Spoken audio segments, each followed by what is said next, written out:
Okay, let's move on to passage 3. It first starts talking about the pH. Since the pH is a measure of a solution's hydrogen ion or proton concentration. We're told that pH of 1 indicates the very acidic solution, and there's a lot of proton concentration. Whereas pH of 7 is a neutral solution, and pH of 14 indicates a basic solution with relatively lower proton concentration.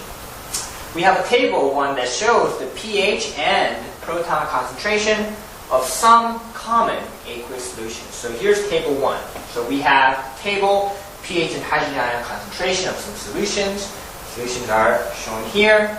And we have hydrogen ion concentration in moles, and it goes down from 10 to the negative 1 all the way to 10 to the negative 4. Now notice here, the negative powers indicates the 10 to the negative 1 is the biggest value here. 10 to the negative 14 is the smallest value. And pH goes from 1 to 14, and notice that matches the positive power. Here, if it's a negative 1 power, the pH is 1. If the 10 to the negative 7 power, that means pH is 7. So we see that similarity there. And the passage further talks about concept of protein. Enzyme, that is a protein, acts as a catalyst. Catalyst speeds up the reaction, but doesn't actually change any contents of the reaction. We're also told that temperature and pH influence the activity of enzymes, and we have two graphs. Graph 1 shows the optimal temperature of a human enzyme and also the optimal temperature of a thermophilic bacteria.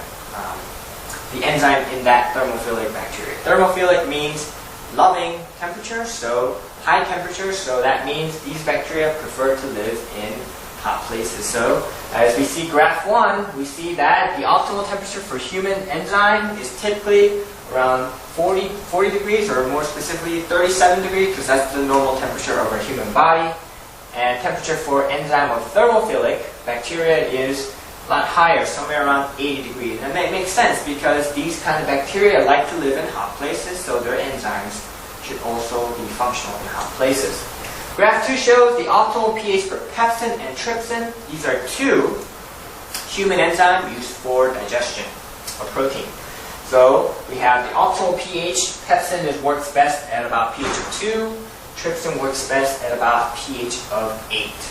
Okay. And we're also told that there's an experiment that was performed to measure the effect of antacids on pepsin's ability to digest protein. So antacids are sort of like anti-acids, that they try to make the acidic solution a bit more basic, so they try to shift the acidic solutions more to the neutral side.